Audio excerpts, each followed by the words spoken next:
Assalamualaikum warahmatullahi wabarakatuh. Shalom, salve, Om Swastiastu, Namo Buddhaya, salam kebajikan, dan salam Pancasila. Perkenalkan, nama saya Wisky Tameon dengan NIM 2401070057. Saya mahasiswa semester 4, kelas A dari Prodi Pendidikan Pancasila dan Kewarganegaraan Universitas Nusa Tenggara.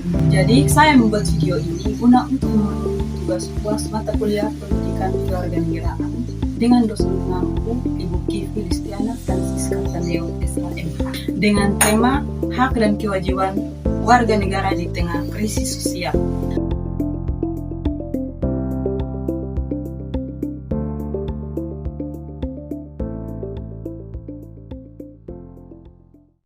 Jadi, video ini membahas sesuatu yang sangat dekat dengan kehidupan kita, yaitu bagaimana posisi kita sebagai warga negara ketika situasi di sekitar kita sedang tidak baik-baik saja, saat krisis sosial melanda, baik itu karena pandemi, bencana alam, konflik horizontal, hingga masalah ekonomi yang meluas, sadar atau tidak.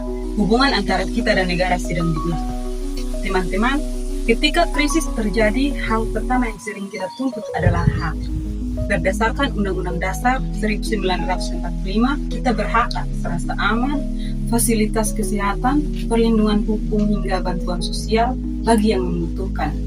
Itu mutlak dan negara wajib hadir untuk memenuhinya.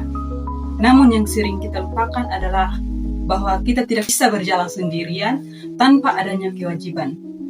Di tengah krisis sosial, ego individu harus direndam demi kepentingan bersama. Disinilah esensi dari pasal 27 ayat 3 Undang-Undang tahun 1945 tentang upaya pembelaan negara diuji. Bela negara saat krisis bukan lagi soal diangkat senjata, melainkan kepatuhan kita pada aturan bersama. Sebagai contoh kasus nyata, mari kita ingat kembali masa pandemi COVID-19 beberapa tahun yang lalu. Saat itu, krisis sosial dan ekonomi terjadi secara global. Kita melihat dua sisi mata uang. Di satu sisi, warga negara berhak mendapatkan perawatan medis dan bantuan sosial dari pemerintah. Namun, di sisi lain, warga negara juga memiliki kewajiban untuk mematuhi protokol kesehatan, mengikuti vaksinasi, dan tidak menyebarkan hoax yang memicu kepanikan.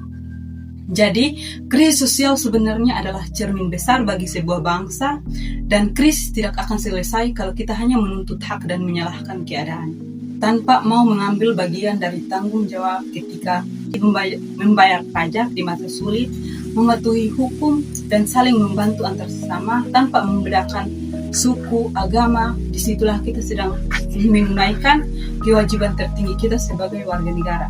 Dari krisis, kita belajar bahwa menjadi warga negara yang cerdas bukan hanya tahu apa yang harus ia dapatkan, tetapi paham apa yang harus ia berikan.